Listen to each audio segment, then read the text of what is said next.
Hello viewers, if the screen gives you the reaction, oh god, not again the same verbs and tenses, let me make it clear that in this class, in this session, you will be able to understand the two things very clearly and in a simplified manner. In this grammar class, the two topics chosen are verb forms and tenses. These two topics are so much correlated to each other that we cannot read them or study them separately. If we have to study tenses, we must know the forms of verbs. To begin with, let's start the session. Verbs are the words that show an action or existence. In the given picture, the two verbs climb and is represent the same respectively. The verb climb is an action word and the verb is denotes the existence of a pony. Tenses, the second part. We all know the three basic tenses, the past, present and the future. So to begin with some information related to verb forms. Verbs are the parts of speech. In fact, the only parts of speech which change its form along with the change of subject and time. In a sentence, if the subject changes, it has its effect on verb. Similarly, if the time changes, it also affects the verb. The first is the change of subject and its effect on verb. In the given example, the three subjects are chosen. I am tall, you are tall and she is tall. So I, you and she are the three subjects and the change in the verb form is am, are, is. The second is the effect of time on the forms of verb. In this example, we have kept the subject common but we have changed the time slots. Mary comes here regularly. Mary came here yesterday and Mary will come tomorrow. Regularly denotes the routine task. Yesterday denotes the past time, that is the previous day's time, and tomorrow denotes the future time. So change in time has its effect on the form of verb. Comes, came, will come. Let's understand it with another example. The verb taken is sing. The first form is sing, second is sang and the third is sung. We also call them the base form, the past form and the past participle form. Apart from the three, there are two other forms, the SES form and the ING form, which makes sings and singing in the two cases. In a nutshell, we have seen that the forms of verb can be bifurcated and classified in three categories. The base form, which is the first form of verb, the root form. The second form is the past form and the third form is the past participle form. Along with that, the SES form and the ING form. Now we are going to use these five forms in a sentence having a common verb. The verb chosen is cook. I cook food regularly. I cooked food yesterday. I have cooked food. He cooks food and I am cooking food.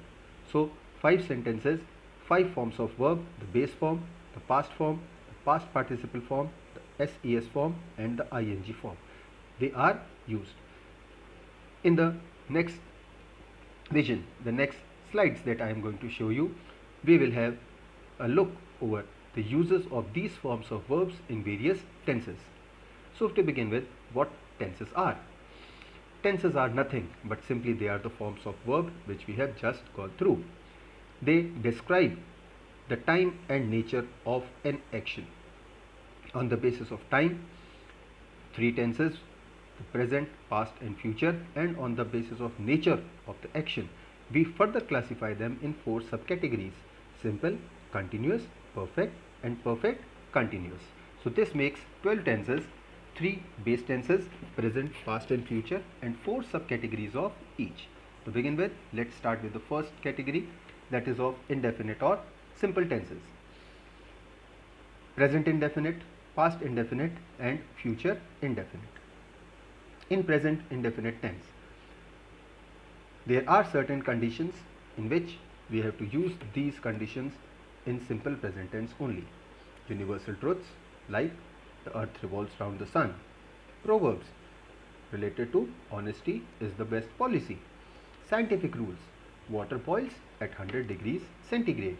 Routine, habit, any permanent truth, Taj Mahal is in Agra. So these are the established conditions and we have to use them in simple present tense. Apart from them, the actions that are related to present time are used in simple present tense.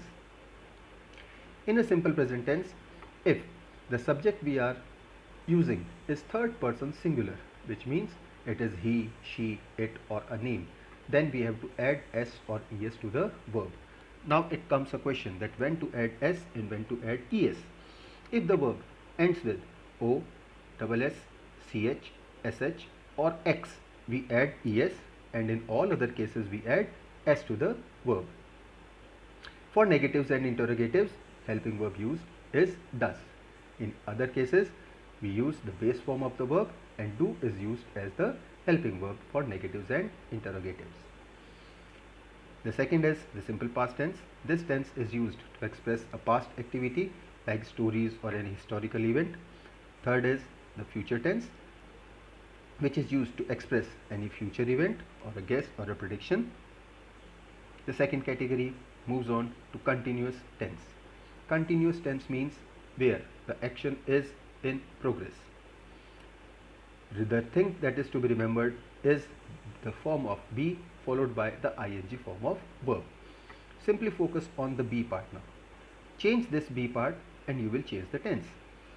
If you use is mr, it becomes present continuous tense.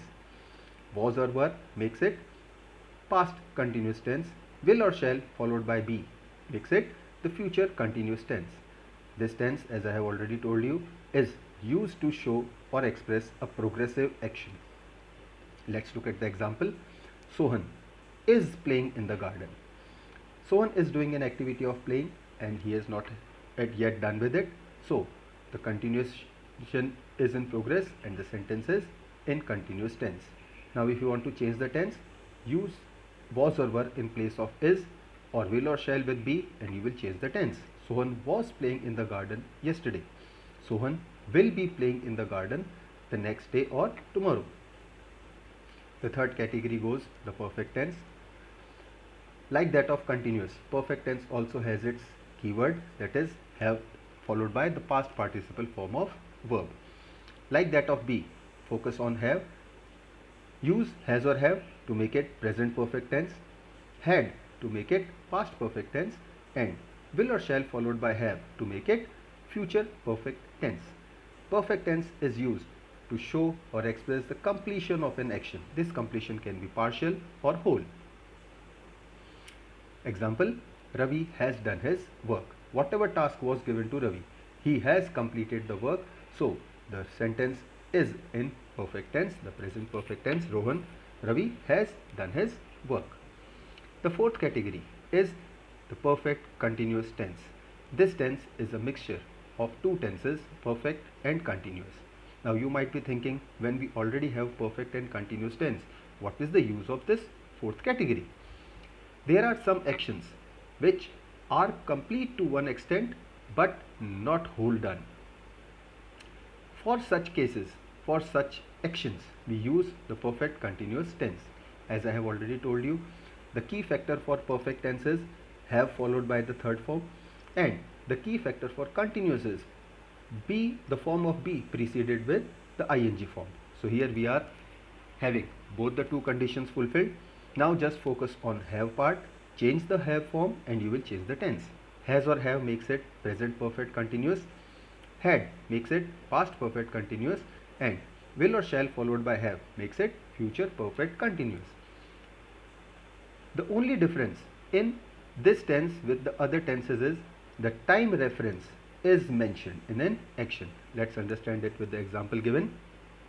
Sheila is doing a task of teaching and she has done this task for 5 years. It means for last 5 years she is teaching and still she has not stopped. So the sentence will be Sheila has been teaching for 5 years. Completion as well as continuation. So this is how perfect tense is used. Now let's move on to the nutshell summary of all the tenses we have studied. The tenses and the structures. present, past, future, simple, continuous, perfect and perfect continuous. This screen will help you to have all the structures in one vision. You can go through them, frame structures, sentences on the basis of the structures, and if there is any doubt, you can just rewind your video and get them clarified. I hope this session might have solved not all but some of the doubts related to verbs and tenses. And let me make it very clear, verbs and tenses are not that tough as we think. The only thing is to go through them, not just swallow them, we have to digest them also. So this is all for the today's class. Thank you all. See you all in the next class. Stay home, stay safe.